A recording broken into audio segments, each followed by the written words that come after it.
Pemirsa, baru saja kita mendengarkan pidato kebangsaan Ketua Umum Partai Gerindra Prabowo Subianto dalam Rapimnas yang digelar di Sentul, Kabupaten Bogor, Jawa Barat. Dalam Rapimnas itu juga hadir Ketua Umum Partai Kebangkitan Bangsa Muhaimin Iskandar yang disapa Gus Imin bersama dengan elit dan juga massa PKB.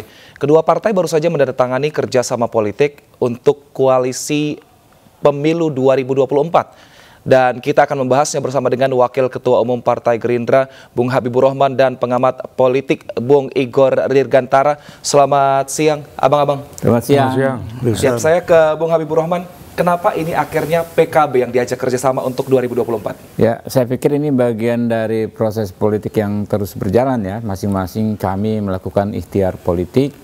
Bagaimana 2024 kita selain berhasil memenangkan masing-masing ya, dan juga membawa kebaikan buat bangsa ini. Tentu kita saling berkomunikasi berbagai partai politik. Kebetulan yang paling cepat ya, paling duluan match itu PKB dan Gerindra. Dan jadi kita nggak mau buang waktu. Kita pengen ini proses terus berlanjut ya, seperti air mengalir, tapi mengalir dalam konteks yang positif ya. Pak Muhaimin, Gus Imin sudah datang ke rumah orang tua Pak Prabowo. Lalu kemarin ada momen mendaftar di KPU bersama ya. Dan saat ini ditandatanganinya kesepakatan dua institusi untuk bekerja sama di pemilu 2024. Saya pikir ini langkah yang bagus ya, karena ya nggak lama lagi ya 2024 itu tahapannya sudah dimulai ya, dan kita harus segera ya melakukan langkah-langkah yang terbaik ya, baik bagi masing-masing partai maupun buat Indonesia secara bangsa dan negara. Baik, saya sebelum ke Bung Igor, kita dengarkan kembali pidato kebangsaan dari Prabowo Subianto. Yang menggetarkan hati saya ya, bahwa dia tidak minta maaf atau minta ampun. Apakah saudara Wang Sidi? Ya Tuhan, dor. Apakah saudara Andi Pata? Dor. Saya pada saat itu saya bertanya, Prabowo, kalau kau seperti itu, apakah kau berani seperti Andi Pata itu? Apa kau berani seperti Puang Sidi itu?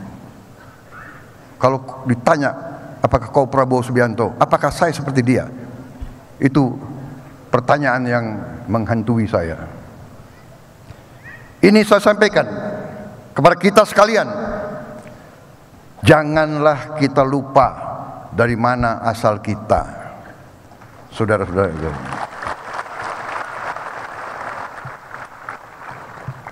Terutama ya para wakil-wakil dari Gerindra, dan yang bisa saya ingatkan adalah Gerindra. Nanti yang akan ingatkan kalian, pimpinan kalian. Yang hebat, PKB itu punya dua lapis pimpinan. Pimpinan partai dan para kiai besar yang mengawasi.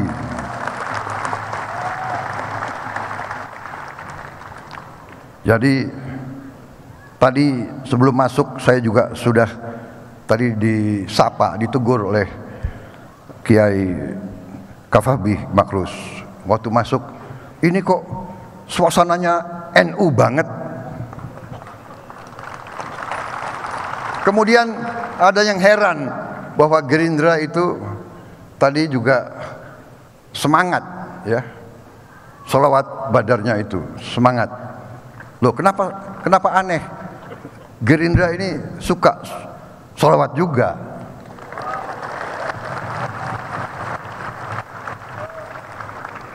Kita, apalagi saya paling suka sholawat. Karena mengingatkan saya waktu saya di daerah operasi terpencil. Waktu saya tentara masih muda. Sekarang masih muda, dulu sangat muda juga.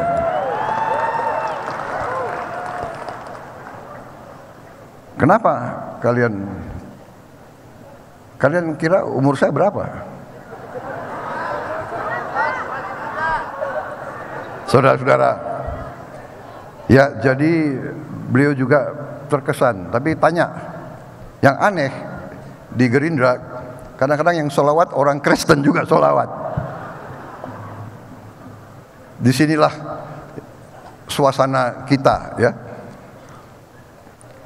Islam kita adalah Islam yang sejuk, Islam yang rahmatan lil alamin.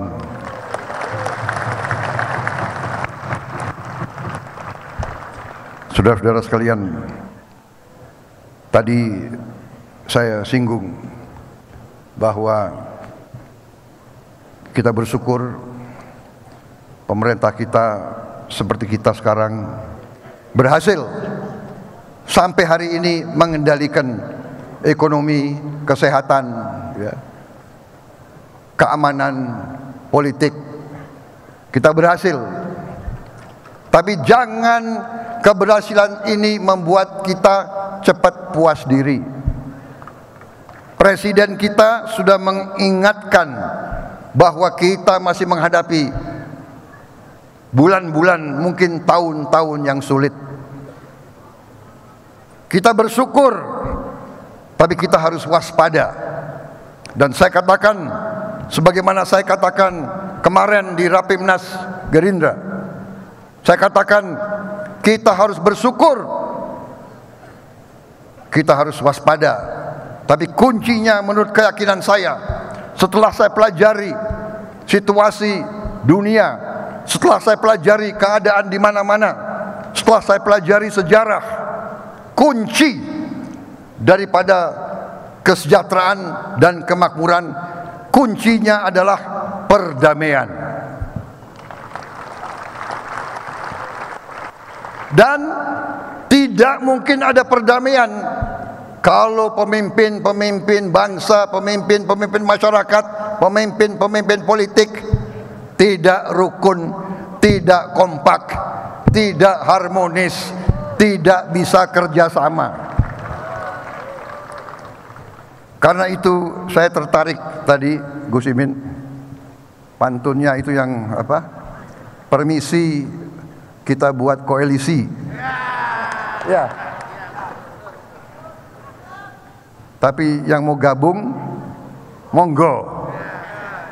Karena kita bisa kerjasama dengan semua kekuatan.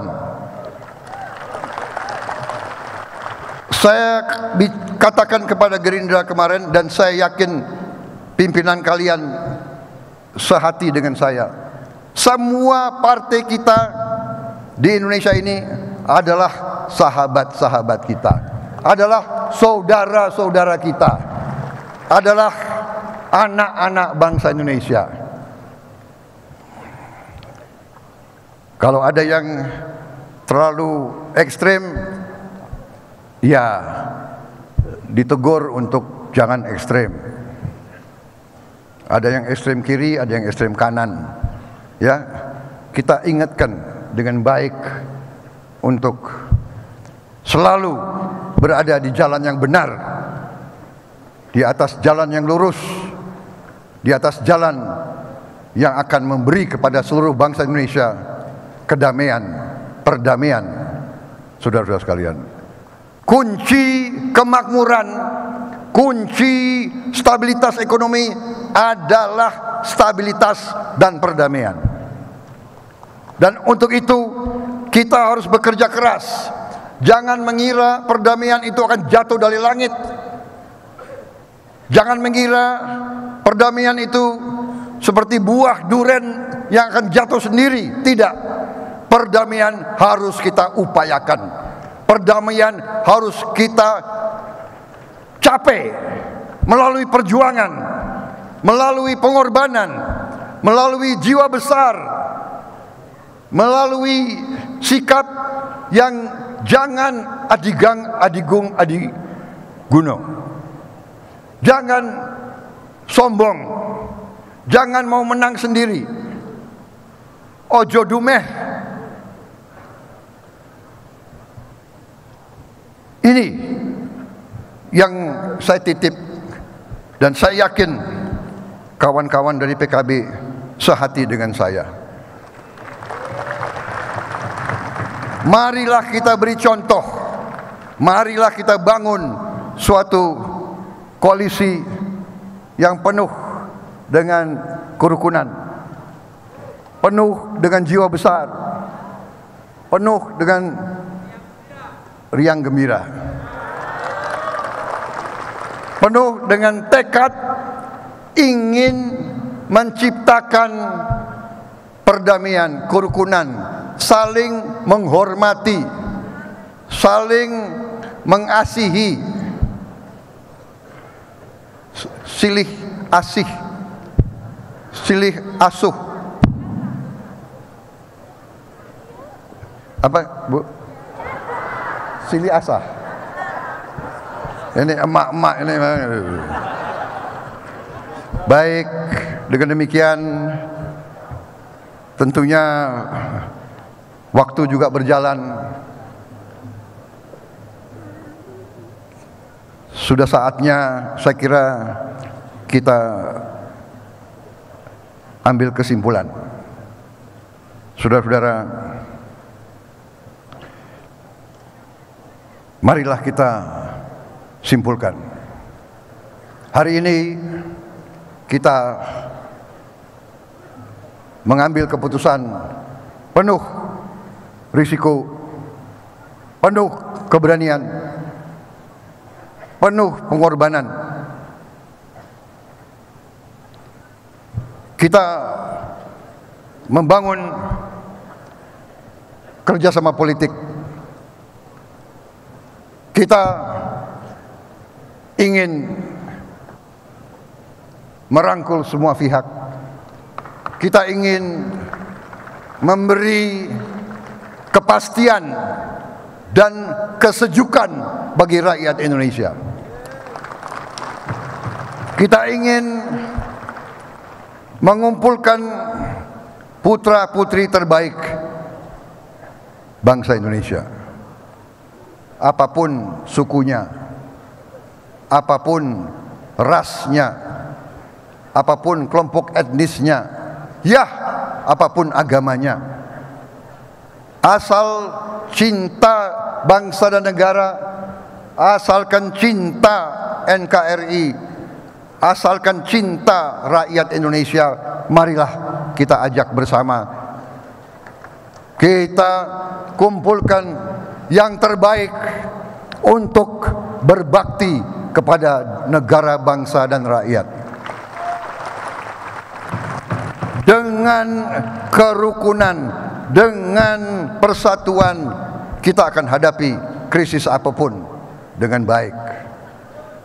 Kita percaya karunia yang diberikan oleh Yang Maha Kuasa kepada bangsa Indonesia sangat-sangat besar.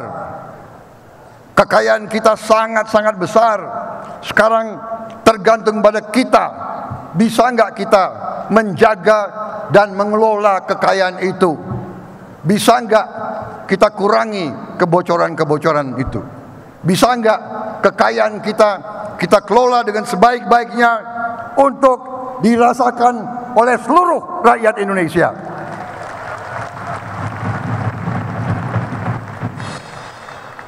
Saya percaya ini komitmen pimpinan PKB. Tadi dikatakan PKB ini adalah intinya banyak latar belakangnya adalah kaum, basisnya adalah kaum Nahdlatul Ulama. Dan itu adalah biasanya asalnya dari pesantren. Betul? Oleh kiai-kiai besar saya diingatkan, pesantren itu banyak dari orang miskin. Berarti NU, PKB komitmennya adalah untuk membela kaum yang miskin.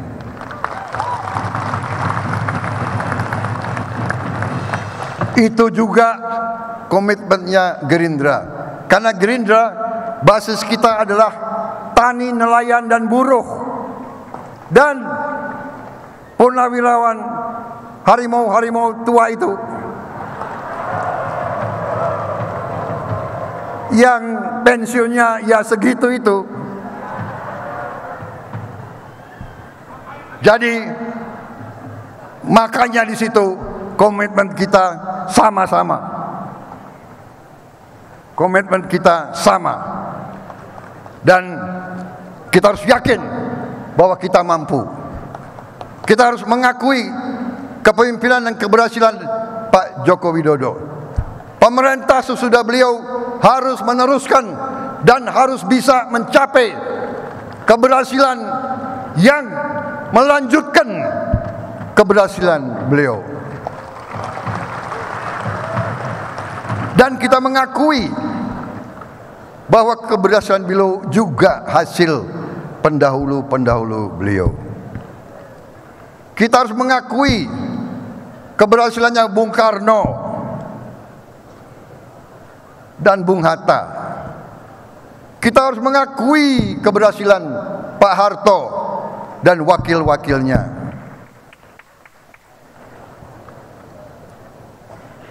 Kita harus mengakui keberhasilannya Pak Habibie.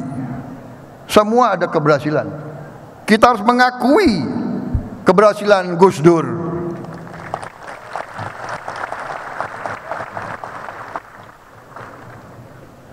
Saya kenal baik Gus Dur. Kalian mungkin tidak tahu. Ya. Keluarga beliau dan keluarga saya itu lama tetangga. Kalian tidak tahu juga bagaimana hubungan saya sama beliau. Mungkin saya jenderal yang bisa masuk kamar tidur beliau.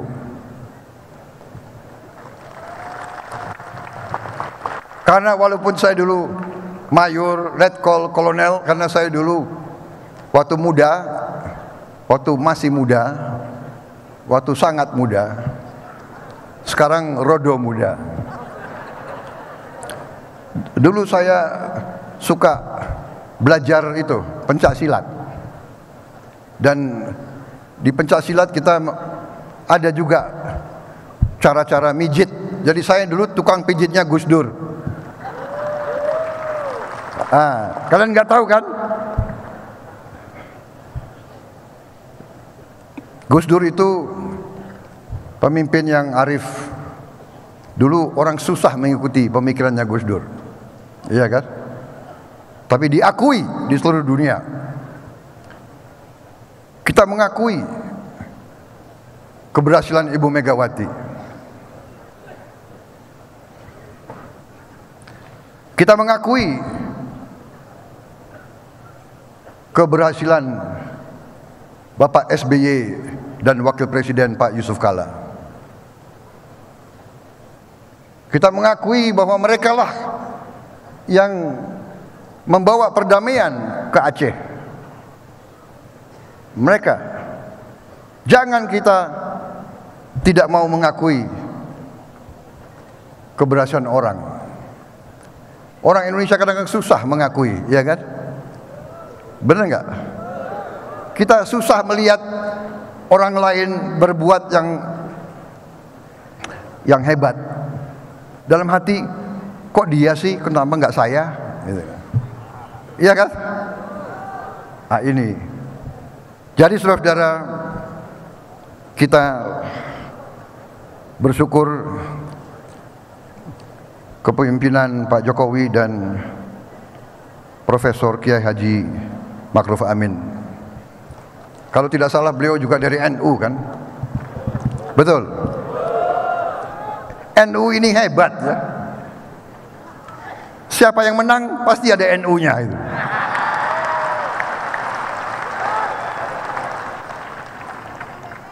NU itu ada di mana-mana. Itulah kehebatan NU itu. Terima kasih atas kesetiaan kalian mau duduk mendengarkan saya berpidato. Alhamdulillah saya bisa selamat selesai pidato saya. walaupun tadi grogi, iya kan? Tapi dengan kiat seorang mantan panglima,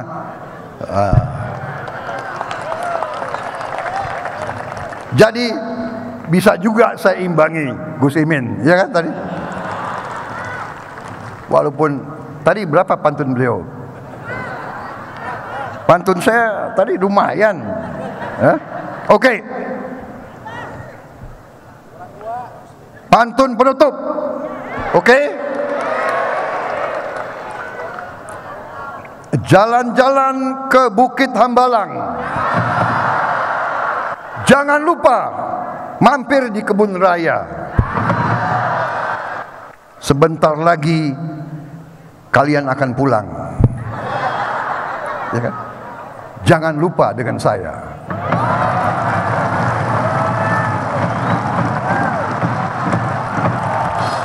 Terima kasih. Merdeka! Allahu Akbar! Allahu Akbar! Allahu Akbar! Wassalamualaikum warahmatullahi wabarakatuh. Salam sejahtera bagi kita sekalian. Terima kasih. Ya pemirsa, baru saja kita menyaksikan tadi pidato kebangsaan dari Prabowo Subianto, Ketua Umum Gerindra. Kita lanjutkan dialog kita. Saya ke Bang Igor. Bang Igor, sebenarnya apa tujuan dari Gerindra dan juga PKB ini berkoalisi di 2024? Pesan apa yang ingin disampaikan ke warga? Apakah memang untuk mereduksi polarisasi yang pernah terjadi di tahun-tahun sebelumnya? Ya, ini menarik ya Bang Wilson ya soal pertanyaan ini. Kalau kita bicara Pilpres 2024 itu yang dominan elektabilitas, padahal yang penting itu dukungan parpol. Banyak sekali calon-calon presiden ya atau yang akan digadang-gadang maju, tapi sebenarnya dukungan parpolnya mana? Karena undang-undang politik kita tuh tidak membenarkan calon independen, mereka harus lewat jalur parpol. Jadi koalisi Pak Prabowo ini, koalisi Gerindra dengan PKB itu juga pertama untuk mengatasi ambang batas parlemen threshold itu ya 20%. Yang kedua nanti baru kita bicara tentang pasangan capres dan cawapres. Kemudian skenario untuk membentuk koalisi itu ada dua ya. Yang pertama itu kita membentuk dulu koalisi seperti koalisi Indonesia Baru gitu ya. Tapi nanti ngomong capres cawapresnya belakangan. Kalau misalnya pertanyaan Bang Wilson tadi ya soal apa yang ingin dicapai oleh koalisi Gerindra dengan PKB ini, saya melihat udah jelas Pak Prabowo itu nanti menjadi capres. Artinya PKB akan menerima Pak Prabowo itu sebagai capresnya. Nah, masalah cawapresnya nanti didiskusikan lebih jauh, karena saya ngelihat pernyataan dari Pak Sufmi Dasko itu mengatakan koalisi dulu, nanti ada forum tertentu untuk membahas siapa yang akan mendampingi Pak Prabowo. Nah, pertanyaan terakhir dari Bang Wilson itu soal polarisasi itu memang nyata ya, bahwa salah satu kenapa Pak Prabowo itu elektabilitasnya bagus, solid dukungannya dari Partai Gerindra, dan publik ya masih melihat Pak Prabowo itu ada di hati mereka karena dianggap satu-satunya orang yang mampu memberi jalan tengah gitu ya. Sekarang ya bukan saya mengkritik ya. Kalau misalnya dikatakan misalnya ada calon lain yang elektabilitasnya bagus, saya misalnya bisa sebut ya Pak Ganjar misalnya. Publik menilai dan banyak juga pengamat mengatakan bahwa Ganjar itu identik dengan Pak Jokowi. Tapi pemilih Pak Ganjar itu rata-rata cebong. Kalau kita mau jujur ya, jadi kalau misalnya polarisasi itu antara cebong dengan kadrun, cebong atau yang 100% tendensinya ke arah sana, itu pasti memilih Pak Ganjar gitu ya. Kalau misalnya kita menyebut satu nama lagi di 3 besar survei kan selalu tuh Pak Prabowo, Ganjar dengan Anies ya. Kalau Anies misalnya ya, itu bisa dikatakan misalnya kalau kita berbicara polarisasi, yang disebut kadrun itu pasti memilih Pak Anies gitu. Itu bisa disurvei itu sebenarnya. Cuman orang tidak akan mau mengatakan itu. Saya aja nih yang misalnya mengatakan bahwa, nah Pak Prabowo sejak dia bergabung ke dalam pemerintahan Pak Jokowi, itu dia jalan tengah sebenarnya. Dia mampu ya misalnya menjadi jalan tengah. Kan itu pertanyaannya sekarang Pak Prabowo ditinggal misalnya.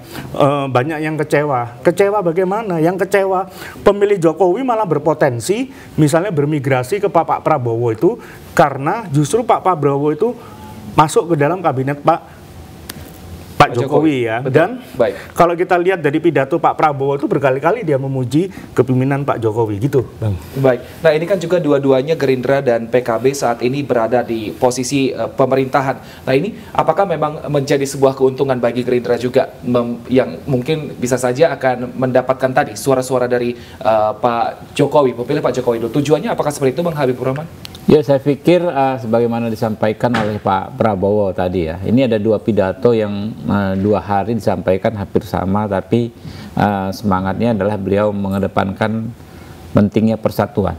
Ya, kita capek 2014-2019 kita seolah-olah terpecah secara antagonis ya, antar dua kubu. Nah, itu yang Pak Prabowo sampaikan, mulai Bung Karno, Pak Harto, Pak Habibie, Gus Dur, Ibu Mega, Pak Jokowi, Pak SBY, Pak Jokowi, semua memiliki kontribusi bagi kita hingga saat ini. Nah, itu yang dikedepankan, Pak. Jadi kita bukan soal kita mau ngambil misalnya pemilih Pak Jokowi sebelumnya atau seperti ini, tidak begitu, tapi kita kedepankan persatuan. Oke lah, yang lalu yang tinggal kita lupakan keterbelahan masyarakat. Sekarang kita perlu membangun bangsa ini dengan bersatu ya. Terlepas dari kita milih berkoalisi dengan PKB, tapi ke depan ya kita harus menggarisbawahi pentingnya persatuan itu gitu. Baik, nah ke depan tadi katanya ini koalisinya masih sangat cair, masih bisa menerima partai-partai lain. Tadi disebutkan oleh Pak Prabowo dalam pidatonya. Kira-kira partai yang belum masuk dalam koalisi lain, kira-kira ada nggak yang sepaham dan juga sevisi misi dengan partai Gerindra dan juga PKB? Jadi dalam konteks kohesivitas Gerindra dan PKB sudah tidak cair lagi, sudah sangat kental ya, sudah sangat kuat. Frekuensinya sudah sama sekali. Tinggal kita apakah ada partai-partai lain yang ingin masuk ya, bergabung dengan kami membuka pintu, kami terbuka, karena pada prinsipnya sebetulnya ya namanya kontestasi tentu semua pengen menang, tapi setelah itu kan kita harus bersatu kembali. Karena itu ya kami membuka diri, nggak ada yang namanya bagi Gerindra lawan politik, Pak. Nggak pernah ada. Kalau toh dia kompetitor di pemilu, oke, tapi nggak ada, seperti disampaikan di pidato Pak Prabowo, tidak ada yang namanya musuh. Semua partai terbuka untuk bergabung ya dengan kami. Terbuka untuk bergabung, tapi ada nggak Bang satu partai yang mungkin diinginkan oleh Gerindra untuk masuk dalam koalisi ini? Ya, tidak ada yang khusus, tapi semua partai terbuka untuk bergabung. Masih terbuka ya. Nah, kalau Bang Igor melihatnya ini seperti apa? Apakah memang ke depannya nanti mungkin memang saat ini masih 2 partai, tapi hanya akan Gerindra dan PKB saja, atau mungkin ada partai-partai lain mungkin yang akan masuk ke koalisi ini? Kalau ngelihat pidatonya Pak Prabowo ada ya, karena Pak Prabowo misalnya menyinggung Ibu Titi Soeharto itu istrinya ya. Nah, itu dia mengatakan tuh, apakah ini potensi nanti mereka akan bergabung ke Gerindra? Itu kalau menurut saya untuk partai non-parlemen, partai berkarya potensial bergabung ke dalam koalisi Gerindra PKB ini. Kalau partai parlemen, misalnya Pak Prabowo misalnya mengatakan ada juga Marzuki Ali gitu.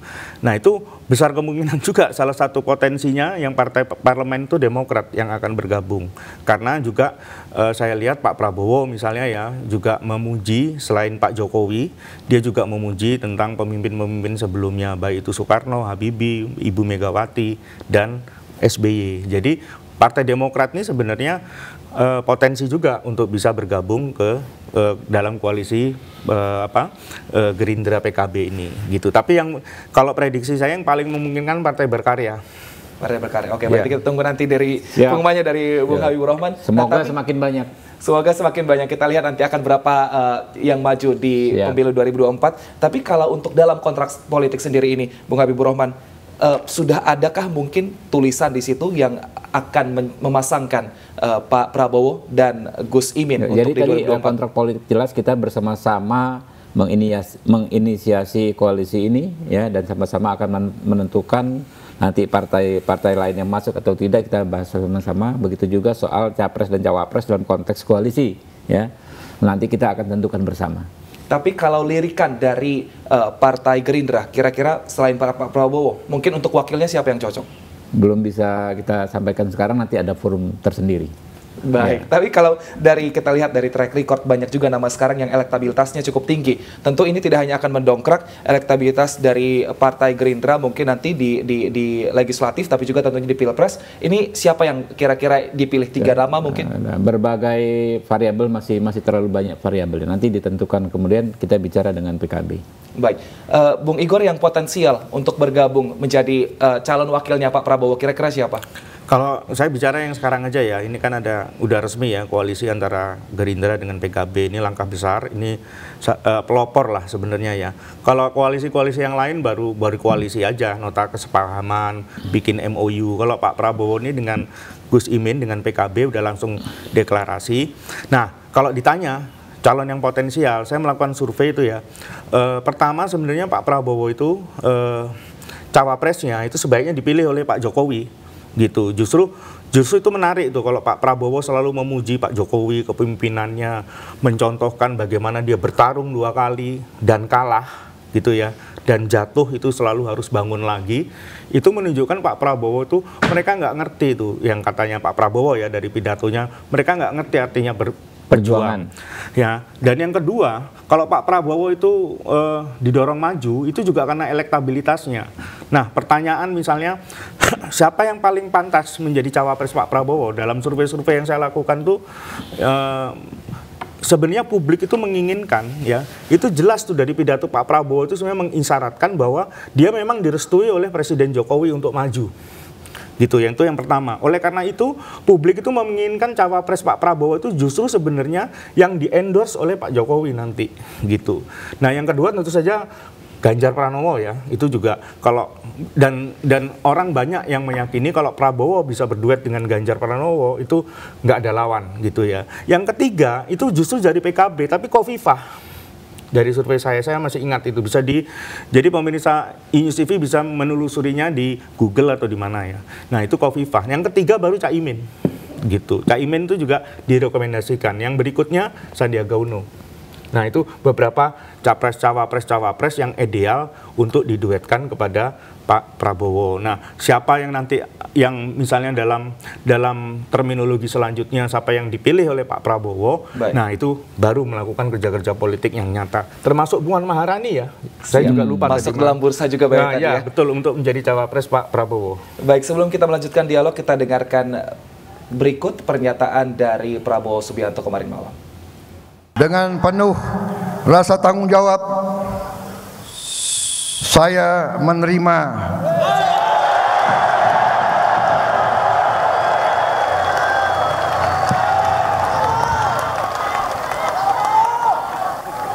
permohonan saudara untuk bersedia dicalonkan sebagai calon Presiden Republik Indonesia.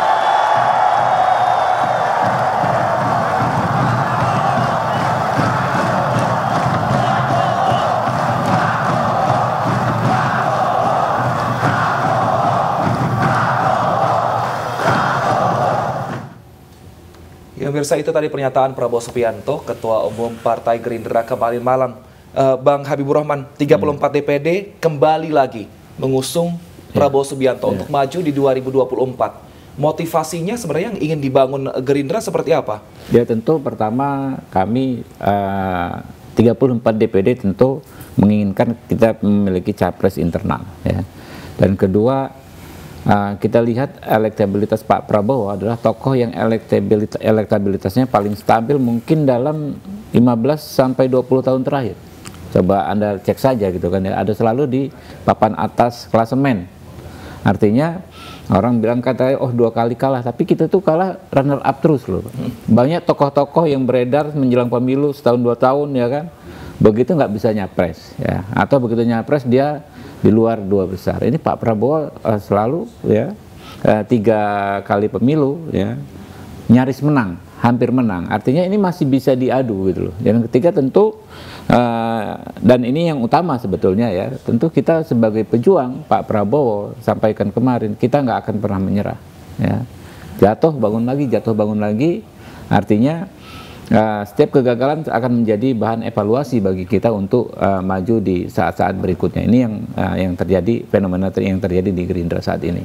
Nah, memang nama Pak Prabowo ini masih ada di papan atas, tapi kan kita juga mungkin bisa melihat rivalitas rival-rivalnya yang saat ini elektabilitasnya juga bisa dikatakan cukup tinggi seperti itu. Nah, ini keuntungan Pak Prabowo adalah Pak Prabowo sudah ada partai, sudah melewati presidensial threshold.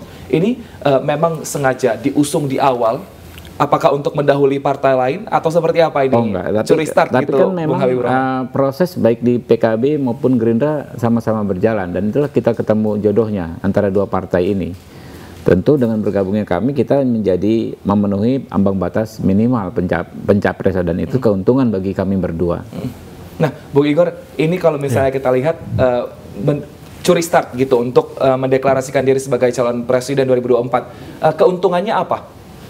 Keuntungannya banyak ya, tapi salah satunya lebih awal Pak Prabowo dengan koalisi Gerindra dengan PKB itu bisa misalnya memberikan visi misi program-program yang akan diusung gitu ya, karena koalisi itu juga misalnya bisa melihat ya, apakah koalisi ini reformis misalnya ya, reformis atau status quo, itu kan bisa dilihat dari isu-isunya. Nggak bisa misalnya mendadak gitu ya, bisa juga mendadak gitu ya, tetapi jauh lebih baik apa yang dilakukan PKB dengan Gerindra ini, berkoalisi terlebih dahulu, memberitahu kepada masyarakat bahwa misalnya ini loh capresnya Pak Prabowo, capresnya nanti akan didiskusikan kemudian. Lalu setelah itu nanti mereka akan misalnya mulai memperlihatkan visi misinya, program-programnya secara lebih dini kepada publik, sehingga publik bisa melihat nanti gitu ya, apakah Pak Prabowo ini misalnya menguntungkan bagi generasi muda, apakah bisa menciptakan lapangan pekerjaan. Kita tahu kebutuhan milenial itu bagaimana, karena di pemilu nanti 2024 dikatakan 140 juta itu kebanyakan dari milenial dan Gen Z, kan begitu. Itu salah satu keuntungannya itu. Jadi publik itu nggak diberi apa ya, pepesan kosong gitu. Jadi nggak beli kucing dalam karung. Jadi mereka sudah melihat, oh ini gitu, ada koalisi baru gitu, dan itu menurut saya positif ya dalam demokrasi di Indonesia yang tidak serba mendadak begitu ya. Tapi gitu. tanggapan partai lain kan biasanya ketika sudah ada partai yang mengusung, ini semacam tidak membuka komunikasi dengan partai lain karena tadi sudah mendeklarasikan diri untuk maju di Pilpres 2024. Ini akankah menjadi keuntungan atau kerugian? Begini Bang Wilson, tadi saya sudah mengatakan ada dua model baru dalam koalisi menjelang 2024 ini. Yang pertama itu ya melakukan berkumpul dulu, membuat nota kesepahaman, MOU, lalu kemudian konferensi pers. Itu misalnya terjadi di Koalisi Indonesia Baru ya, antara PAN, Golkar dengan P3. Tapi tidak membicarakan capres dan cawapresnya dulu. Yang unik di koalisi Gerindra dengan PKB, ya saya bukan sok tahu ya, tapi saya langsung bisa memprediksi bahwa Pak Prabowo pasti disyaratkan untuk menjadi RI1. Pertama, karena Pak Prabowo itu elektabilitasnya bagus. Ya, yang kedua, kinerjanya juga dinilai sangat baik. Yang ketiga tadi saya katakan ya, misalnya dia ada signal dari Pak Jokowi untuk menyetujui langkah-langkah Pak Prabowo maju kembali. Karena Pak Prabowo itu supporternya Pak Jokowi waktu Pilkada Jakarta 2012. Dalam politik itu dalam politik itu tidak ada makan siang gratis. Kontribusi Pak Prabowo juga cukup kuat terhadap Presiden Jokowi. Ya. Nah, sekarang pertanyaannya, kalau ada saingan Pak Prabowo, misalnya taruhlah itu di 3 besar ya, kan ada Ganjar dengan Anies kepala daerah. Pertama, apakah kinerja mereka sebagai kepala daerah itu bisa mengimbangi kinerja Pak Jokowi ketika dia menjadi gubernur DKI Jakarta? Yang kedua, kontribusinya apa? Gitu loh. Mereka itu misalnya kalau maju, ya mereka berhak maju ya, karena ini kan politik yang demokratis. Tapi kontribusinya apa terhadap Pak Jokowi gitu? Kalau Pak Prabowo udah jelas gitu ya. Ya saya ngomong begini seolah-olah bagaimana gitu, tapi tidak. Coba lihat deh, benar tidak bahwa Pak Jokowi bisa menjadi gubernur DKI tahun 2012 itu karena Pak Prabowo? Ya memang dia supporternya dengan Ahok pada saat itu ya. Nah, itu kontribusinya. Dan sekarang Pak Prabowo gantian memuji Pak Jokowi. Mana ada di dalam demokrasi yang kalah dirangkul. gitu loh. Dan buat Pak Jokowi ya, kalau misalnya dipuji oleh lawan itu juga something ya. Kalau saya dipuji sama teman saya sendiri, sahabat saya sendiri gitu ya, itu bukan hal yang baru ya, udah pasti. Tapi yang menyanjung itu lawan politik, bekas lawan politik, itu sesuatu banget. Dan itu bisa dimengerti oleh kalayak, saya lihat begitu, Bang Wilson. Baik. Sebelum kita melanjutkan dialog kita, pemirsa, hasil survei elektabilitas partai politik hingga bakal calon presiden 2024 terbaru ini dirilis Indonesia Polling Stations atau IPS. Kita lihat bersama.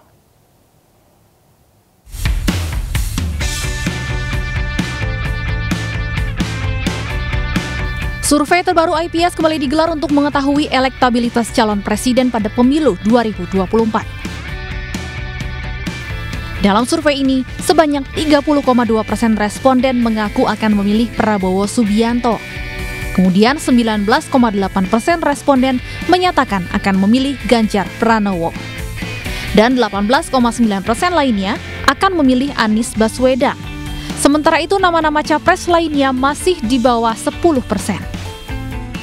Secara umum belum ada perubahan preferensi capres dibandingkan survei IPS sebelumnya. Hanya Prabowo Subianto yang mengalami peningkatan elektabilitas, sementara elektabilitas tokoh-tokoh lain cenderung stagnan.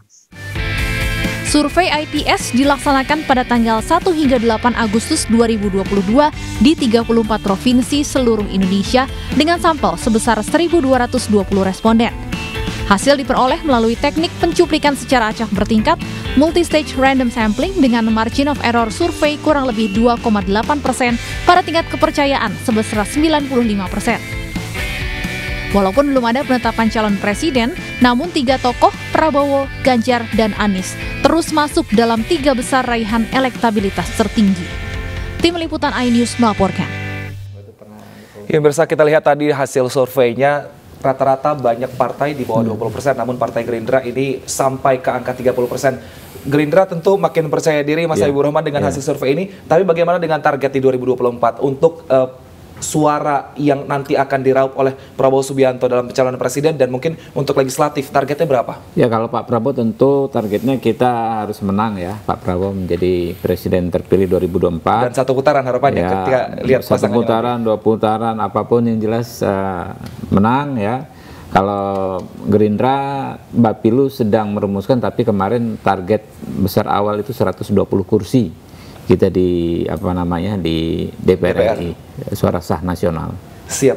Nah, tapi lalu bagaimana strategi yang dibangun oleh Partai Gerindra, apalagi mengingat saat ini pemilih kebanyakan adalah milenial dan Gen Z sekarang yang lahir tahun 2000-an. Benar, 2 hal ya. Kemarin ada salah satu survei juga di Bank Kompas kalau nggak salah mengumumkan hasilnya bahwa Pak Prabowo itu justru paling populer di antara Gen Z ya, dan milenial. Kita bingung juga ya. Karena Pak Prabowo dari segi usia tentu tidak muda, dan dari penampilan juga tidak memudah-mudahkan diri kan. Kadang-kadang ada juga yang sok-sok calon wali kota atau berpenampilan ala anak muda, pakai jeans segala macam. Pak Prabowo kan nggak suka begitu-begituan. Beliau apa adanya, ya sesuai situasi dia saja. Tapi itulah yang ditangkap oleh generasi milenial dan Gen Z. Kita harus tahu banyak juga Gen Z ini yang nggak terlibat atau bahkan nggak tahu menahu peristiwa 2019-2014.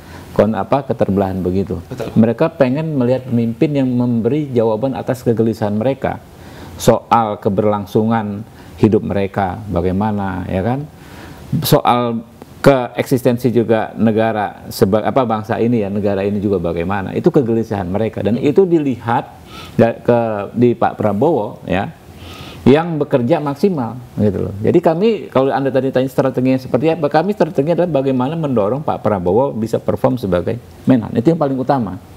Kalau Pak Prabowo perform sebagai Menhan, semua orang melihat. Jadi strateginya itu melihat, dan itu akan berdampak bagi Pak Prabowo elektabilitasnya maupun kepada kami. Nah, kalau secara teknis tentu adalah strategi kami di Pileg maupun Pilpres. Tapi yang paling umum, yang paling utama adalah itu. Baik, Bang Igor, singkat saja. Apa yang harus dilakukan Prabowo agar tadi elektabilitasnya tetap tinggi? Pertama, Pak Prabowo itu kelemahannya dia nggak pansos. Ya, dia tidak suka bermain media sosial, joget di TikTok gitu ya, seperti misalnya kandidat-kandidat lain yang tinggi gitu ya, elektabilitasnya di 3 besar. Oleh karena itu, padahal ya, Padahal Pak Prabowo itu punya pengikut yang banyak tuh di Twitter, di Facebook, di YouTube, dan di Instagram. Nah, itu harus dimaksimalkan itu. Jadi harus mulai ya, terutama juga penggunaan di TikTok segala macam. Pokoknya intinya ya, Pak Prabowo itu kan tinggi pencitraannya, Pak Prabowo itu tinggi elektabilitasnya tanpa pencitraan.